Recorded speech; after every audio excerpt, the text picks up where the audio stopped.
Exam में आए हुए हैं, आरपीएससी फर्स्ट ग्रेड में और सेकंड ग्रेड में आए हुए छंद से संबंधित प्रश्न जो है वो यहां पर हम हल करेंगे। पहला प्रश्न है हरि गीति का छंद के बारे में। हरि गीति का छंद से संबंधित है। हरि गीति का छंद के बारे में असंगत कथन है, यानी असंगत कथन कौन सा है ये हमें इसमें देखना है। इसके प्रत्येक चरण में 28 मात्राएं होती हैं, ये सही है क्योंकि हरि गीतिका में 28 मात्राएं होती हैं और गीतिका के अंदर जो है वो 26 मात्राएं होती हैं।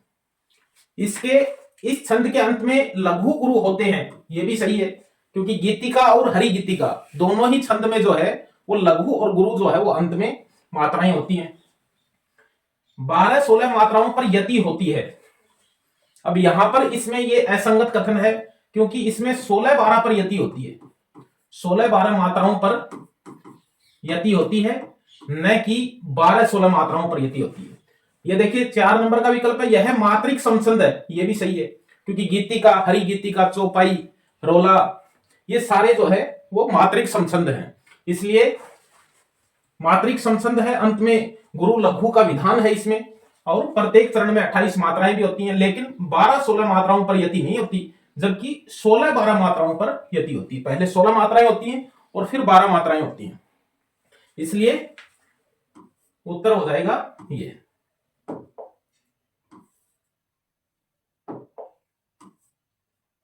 अगला प्रश्न है, उदाहरण है कि हे शरण दायिनी देवी तू करती सबका त्राण है। इन काव्य पंक्तियों में निहित छंद है। अब देखिए निहित छंद में हमें मात्रा गिननी पड़ेगी। इसमें 2 मात्राएं हैं, इसमें 1 1 1 2 1 2 2 1 2 3 4 5 6 7 8 9 10 11 12 13, यानी यहां तक 13 मात्राएं हैं।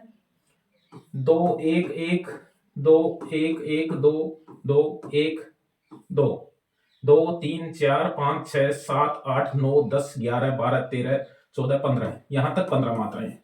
अब देखिए कुल 28 मात्राएं हैं इसमें, जो कि उलाला छंद में होती है। रोला छंद में 24 मात्राएं होती है प्रत्येक चरण में। गीतिका के अंदर जो है वो 26 मात्राएं होती है। हरि गीतिका में 28 मात्राएं होती हैं। यहां तक ये 28 मात्राएं हैं, लेकिन हरि गीतिका छंद की विशेषता यह है कि यहां तक 16 मात्राएं होनी चाहिए और फिर उससे आगे 12 मात्राएं होनी चाहिए।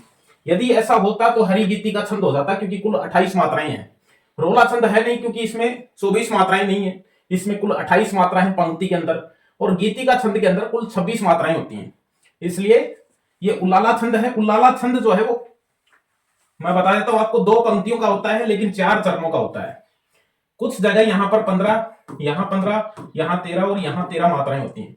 ज्यादातर तो ये उलाला छंद है, लेकिन कभी कभी इसमें परिवर्तन भी हो जाता है। पहले और तीसरे चरण में 13 और दूसरे और चौथे में 15-15 मात्राएं भी इसके उदाहरण देखने में मिलते हैं, लेकिन इसमें यहां 13 है, यहां 13 है और यहां 15 और यहां 15 है।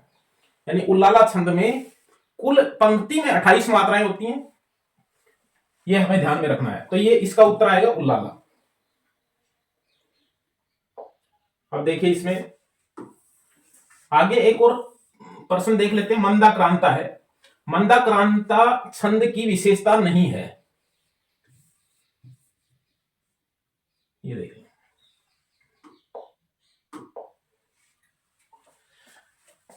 मंदाक्रांता छंद की विशेषता नहीं है। प्रत्येक चरणांत में तुक की अनिवार्यता। अब देखिए यदि हमें इसका नहीं पता है तो हम इसके ऊपर बाद में विचार करेंगे। प्रत्येक चरण में मगन, भगन, नगन, फिर तगन और अंत में 2 गुरु, ये बिल्कुल सही है। यानी मंदाक्रांता में पहले मगन होता है, फिर भगन होता है, फिर नगन होता है, फिर 2 तगन और अंत में 2 गुरु मात्राएं होती है। कुल 17 वर्ण होते हैं, कुल 17 वर्ण होते हैं। यह एक वर्णिक छंद है। क्रमशः 4, 6 और 7 वर्णों पर यति होती है, यह भी बिल्कुल सही है। प्रत्येक चरण में 17 वर्ण होते हैं, यह भी सही है। तो इसका मतलब इसका उत्तर होगा प्रत्येक चरणांत में तुक की अनिवार्यता नहीं है। प्रत्येक चरण के अंत में नहीं है, क्योंकि इसमें क्या होगा कि जैसे प्रथम चरण, दूसरा चरण, तीसरा चरण, चौथा चरण, हो सकता है तुक इन चारों के अंदर नहीं मिलती है। तुक तो मिलती है लेकिन चारों चरणों के अंदर तुक की अनिवार्यता नहीं है। इस तरह से भी हो सकता है, ये यहां पर तुक न मिले और यहां मिल जाए। तो ये मंदाक्रांता छंद में प्रत्येक चरण के अंत में तुक की अनिवार्यता नहीं होती है। इसका उत्तर यही आएगा, विशेषता नहीं है, ये इसकी विशेषता नहीं होती है, बाकी ये तीनों विशेषताएं होती है और ये प्रश्न बहुत बार रिपीट होता है। इसके गण हमें याद होने चाहिए, इसमें यति याद होने चाहिए और इसमें वर्ण कितने होते हैं ये भी हमें याद होना चाहिए। अब देखिए अगला प्रश्न है, चौपाई छंद से संबंधित है। चौपाई छंद जो है संगत कथन है। देखिए चौपाई छंद के संबंध में संगत कथन कौन सा है, प्रश्न ये पूछा गया कि संगत कथन कौन सा है, सही कथन कौन सा है। पहले प्रत्येक चरण में नगण भगण भगण रगण दो गुरु होते हैं, ये गलत है क्योंकि इसमें गण होते ही नहीं है, गणों का हिसाब इसमें नहीं रखना है। गण का पूरी पंक्ति में पूरे चरण में गण का हिसाब वर्णिक छंद में होता है। प्रत्येक चरण में 16 वर्ण है, ये भी गलत है क्योंकि 16 वर्ण नहीं होते, मात्राएं होती हैं। 16 वर्ण नहीं होते, 16 मात्राएं होती हैं। चरण के अंत में गुरु लघु न हो। अब देखिए इसमें ये लिखा हुआ है, यही इसका उत्तर आएगा।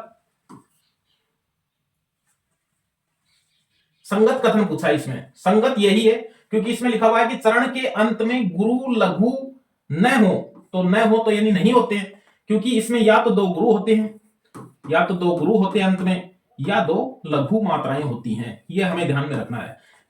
गुरु लघु न हो ये सही है कथन। संगत कथन पूछा है, इसका मतलब ये लाइन सही है कि गुरु लघु न हो यानी ये नहीं होते हैं।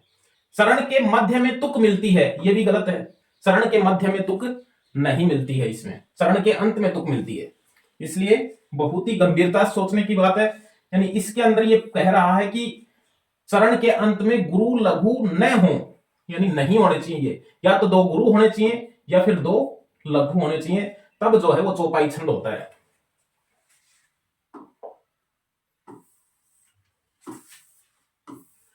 ये देखिए इसमें भी छंद का प्रश्न, द्रुत विलंबित छंद से संबंधित प्रश्न है। द्रुत विलंबित छंद एक वर्णिक छंद होता है, वर्णिक छंद है ये एक।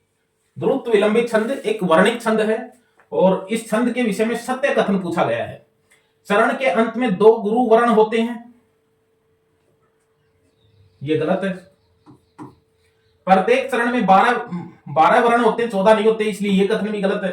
प्रत्येक चरण में मगन भगन, ये भी गलत है क्योंकि इसके अंदर जो है वो एक नगण फिर बगण फिर बगण और फिर रगण होता है। ये नव भरा सूत्र जो है वो मैंने बताया भी था कि द्रुत विलंबित छंद उस काव्य पंक्ति में होता है जिसके प्रत्येक चरण में एक नगण एक भगण फिर बगण और फिर रगण होता है, तो कुल 12 वर्ण होते हैं। वर्णिक समछंद ये बिल्कुल सही है, इसमें कथन सत्य पूछा है तो यह एक वर्णिक समछंद है, यानी प्रत्येक चरण में समान वर्ण जो है वो इसमें होते हैं। 12 वर्ण होते हैं, समान जो है वो गण होते हैं। इसमें सोरठे छंद से संबंधित प्रश्न है।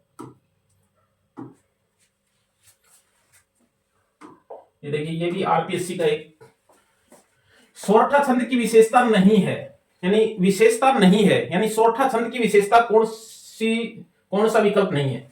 विषम चरण में 11 मात्राएं होती हैं, बिल्कुल सही है।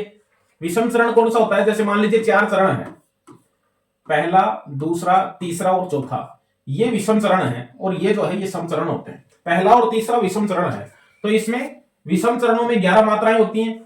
इसमें पर 4 चरण होते हैं, ये भी बिल्कुल सही है, 4 चरण होते हैं। सम चरणों की तुक मिलती है, ये भी सही है क्योंकि यहां पर तुक मिलती है। इसमें सोरठा जो है वो दोहा का उल्टा होता है। सम चरण में 13 मात्राएं हैं, ये गलत है। सम चरण में 11 मात्राएं होती हैं और इसमें 13 मात्राएं। सम चरणों में 13 मात्राएं होती हैं, विषम चरण में 11 मात्रा होती हैं, ये ठीक है। सम चरणों में तुक मिलती है, ये उत्तर आएगा इसका। इसमें सम चरणों में तुक नहीं मिलती है बल्कि विषम चरणों में तुक मिलती है। सम चरण ये है इसके, इसलिए ये हमें ध्यान में रखना है। इस प्रश्न का उत्तर होगा ये इस प्रश्न का उत्तर है, यानी सम चरणों में तुक मिलती है, नहीं मिलती है, क्योंकि इसके विषम चरणों में तुक मिलती है, सम चरणों में नहीं मिलती है।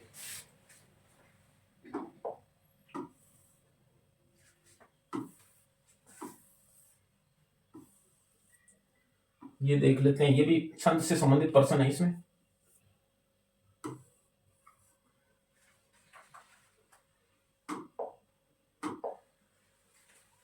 देखिए ये एक छंद का प्रश्न आया हुआ है, ये शायद असिस्टेंट प्रोफेसर के एग्जाम में ही जो है वो आया हुआ है, सहायक आचार्य में।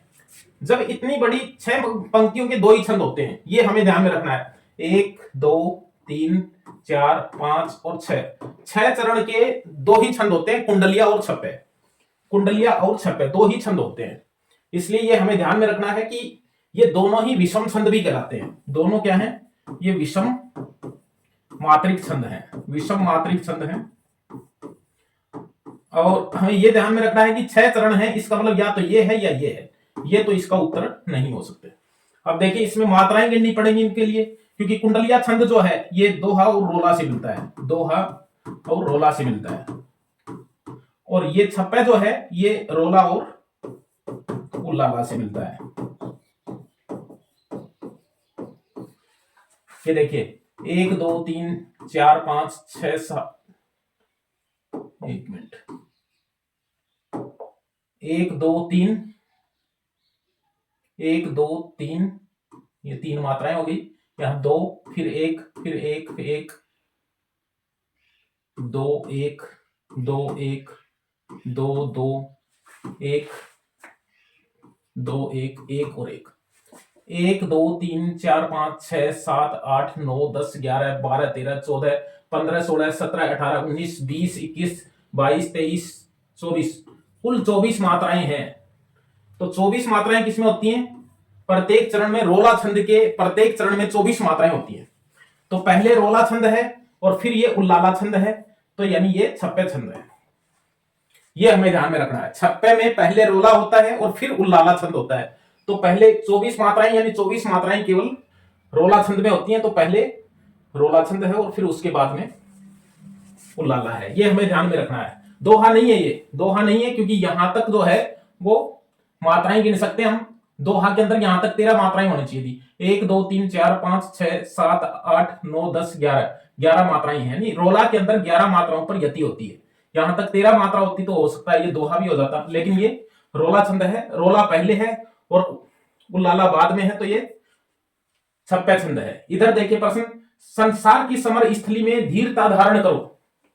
संसार की समर स्थली में धीरता धारण करो, और ये जो छंद है ये हरि गीतिका का उदाहरण है।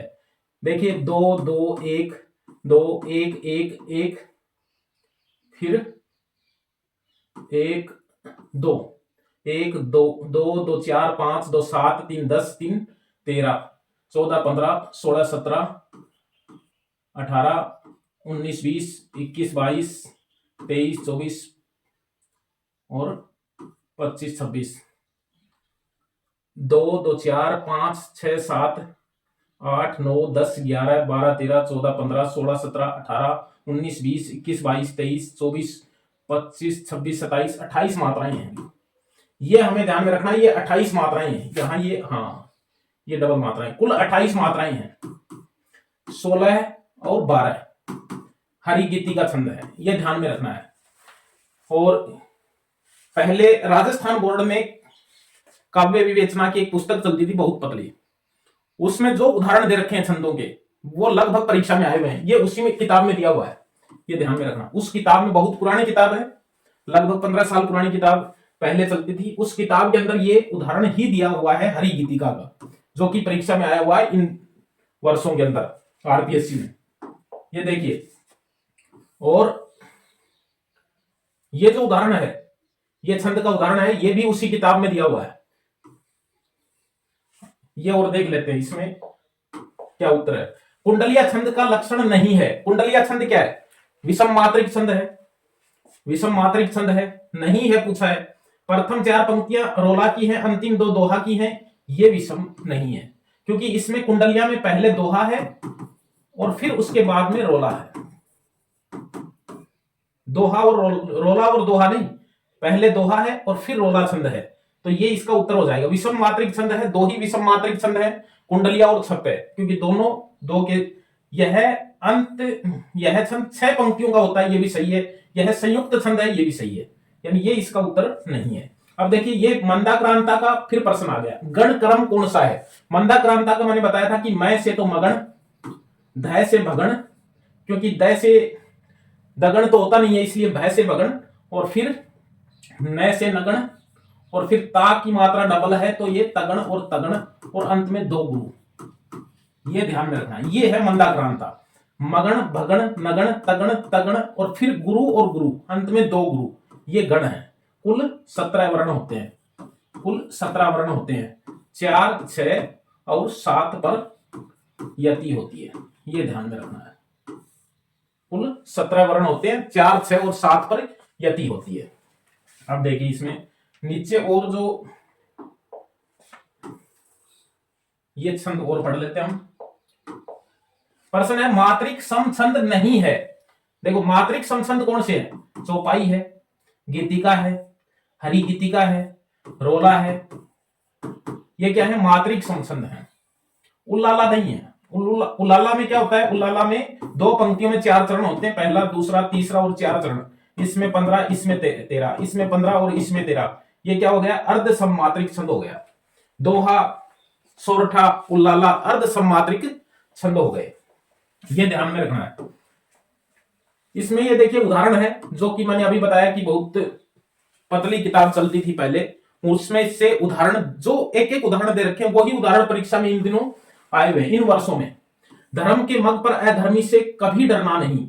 ये देखिए रे आधा है इसलिए ये 2 मात्रा, फिर 1, फिर 2, 1 1 2 1 2 2 2 1 2 1 1 2 1 और 2 2 3 4 5 6 7 8 9 10 11 12 13 14 15 16 17 18 19 20 21 22 23 24 25 26 26 किसमें होती हैं?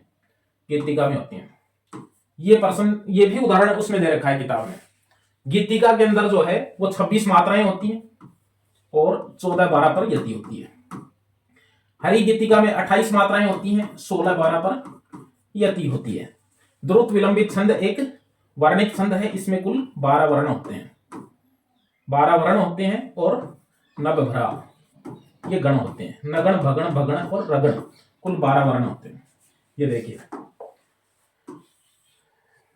इसमें भी कोई छंद का प्रश्न इस पेज में, इसमें नहीं है, इसमें ये है प्रश्न। देखिए हरि गीतिका छंद से संबंधित प्रश्न है, ये एक प्रश्न है हरि गीतिका छंद से संबंधित। हरि गीतिका छंद के विषय में सही नहीं है। प्रत्येक चरण में 28 मात्राएं होती हैं, ये तो सही है। 16-12 पर अभी बताया, 16-12 पर यति होती है। और चरण के अंत में गुरु लघु, गुरु लघु नहीं, लघु गुरु होते हैं, लघु गुरु होते हैं, लघु, यही उत्तर आएगा इसका। अब देखिए ये उदाहरण भी अभी हमने पढ़ा है। संसार की समर स्थली में धीरता धारण करो, अंत में करो है, करो है इसका मतलब एक लघु और एक गुरु है। तो ये पहले गुरु, पहले लघु और फिर गुरु होती है, इसमें गुरु और लघु लिख दिया, तो इसका मतलब यही उत्तर है।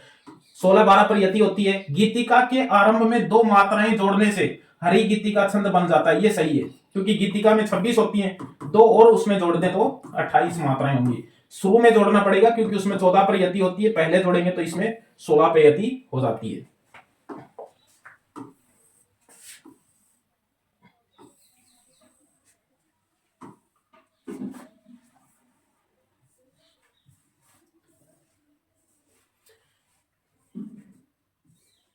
ये देखिए एक प्रश्न है यहां पर, हाँ इसको देख लेते हैं। उल्लाला छंद की विशेषता है मात्रिक समछंद है, नहीं है। क्या है ये? अर्ध सममात्रिक है, अर्ध सममात्रिक है, अर्ध सममात्रिक छंद है। क्योंकि इसमें 1 चरण, 2 चरण, 3 और 4, इनमें तो 15-15 मात्राएं होती हैं और इनमें 13-13 मात्राएं होती है, तो ये अर्ध सममात्रिक छंद हो। विषम चरण में 15 वर्ण होते हैं, वर्ण नहीं होते, मात्राएं होती हैं। समचरण दोहे के विषम चरण के समान है, ये तो सही है।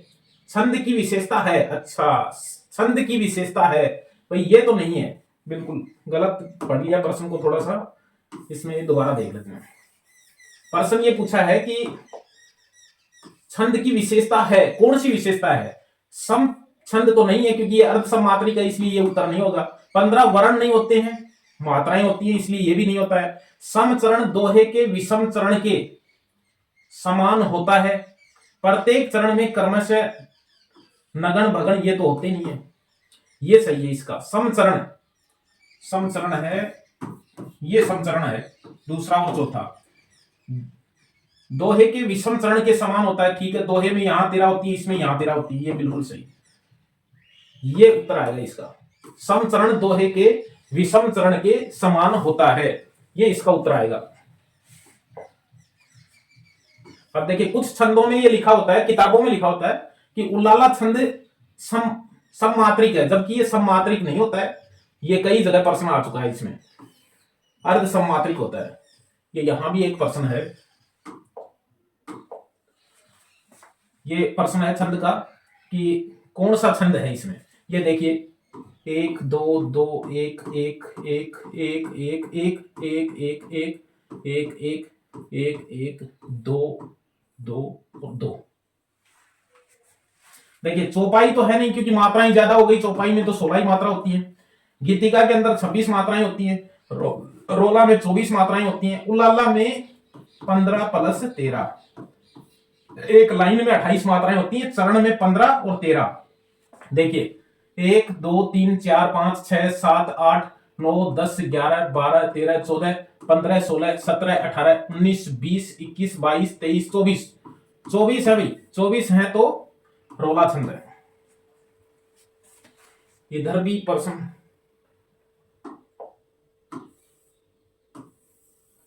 ये एक और प्रश्न है इसमें, निम्नलिखित में से कौन सा विकल्प संगत है, यानी सही कौन सा है। दोहा मात्रिक मात्रिक अर्ध सम छंद है, ये सही है। अर्ध सम मात्रिक कौन से छंद होते हैं, दोहा है, सोरठा है, उल्लाला है। चौपाई के प्रत्येक चरण में 16 वर्ण होते हैं, ये गलत है, वर्ण नहीं होते, मात्राएं होती हैं। रोला वर्णिक छंद नहीं होता है, मात्रिक छंद होता है, ये भी गलत है। गीतिका के प्रत्येक चरण में, गीतिका के प्रत्येक चरण में 14 और 12 पर यति होती है, कुल 26 मात्राएं होती हैं, इसलिए ये बिल्कुल सही है। इसमें देखिए प्रश्न,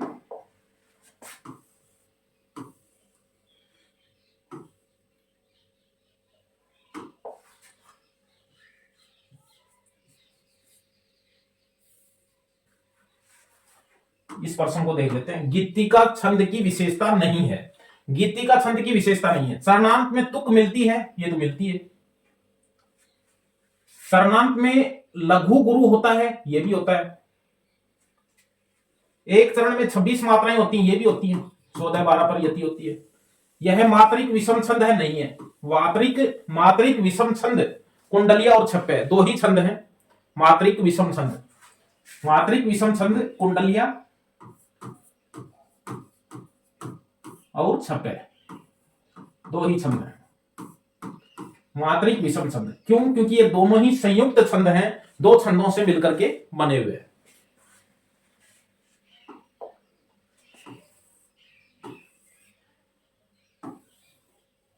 इसमें और भी है प्रश्न, ये देखिए। हरिगीतिका छंद के बारे में असत्य कथन है।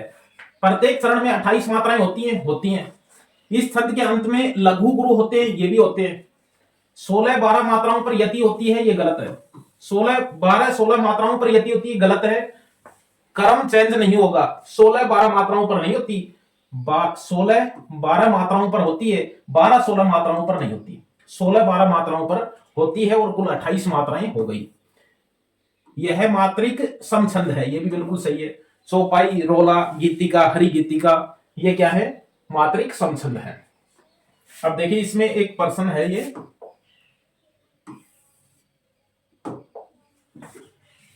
पंक्ति में निहित छंद है, यानी कौन सा छंद है इसमें। मात्रा देखनी पड़ेगी इसमें। 2 1 1 1 2 1 2 2 1 2 3 4 5 6 7 8 9 10 11 12 13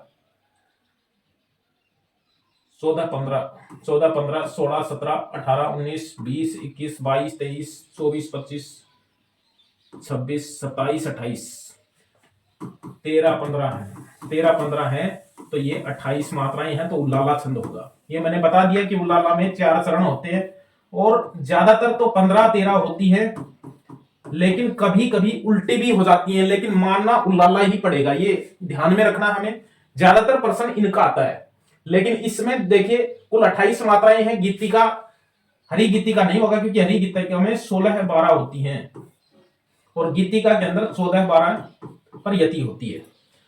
फिर उसके बाद में एक पंक्ति में 28 मात्राएं केवल उल्लाला छंद में होती हैं। अब देखिए, शायद ये प्रश्न पहले पढ़ लिया हमने, फिर आ गया उल्लाला छंद। ये भी प्रश्न, ये नहीं पढ़ा है प्रश्न। उल्लाला छंद से संबंधित यही प्रश्न है। उल्लाला छंद से संबंधित दोषपूर्ण कथन है। यह मात्रिक छंद है, बिल्कुल सही है, मात्रिक छंद तो है ही, अर्धसम मात्रिक छंद है। इस छंद का प्रयोग स्वतंत्र रूप से तथा छप्पे जैसे छंदों में भी किया जाता है, ये भी सही है।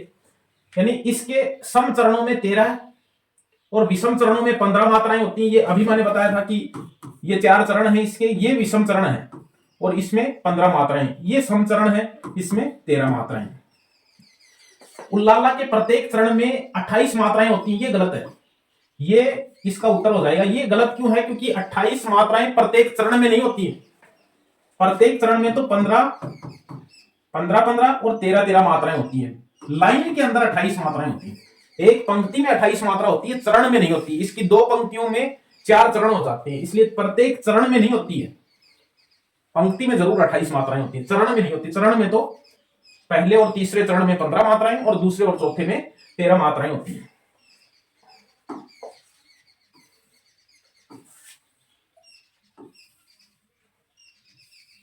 इसमें एक प्रश्न है,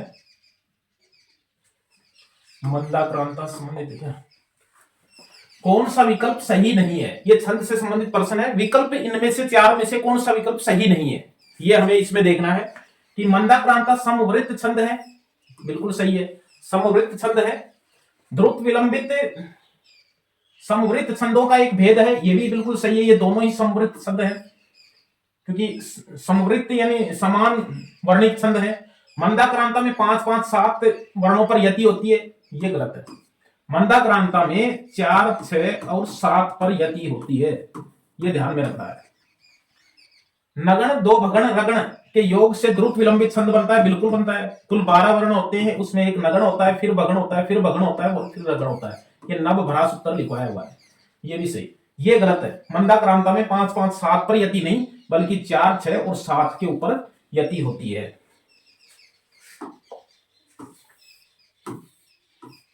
इतने ही प्रश्न थे जितने उपलब्ध हो सके, जितने पेपर मेरे पास थे।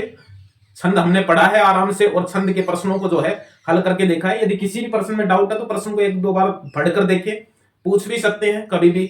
और फिर मिलेंगे अच्छे बिंदु के साथ, तब तक के लिए धन्यवाद, बाय।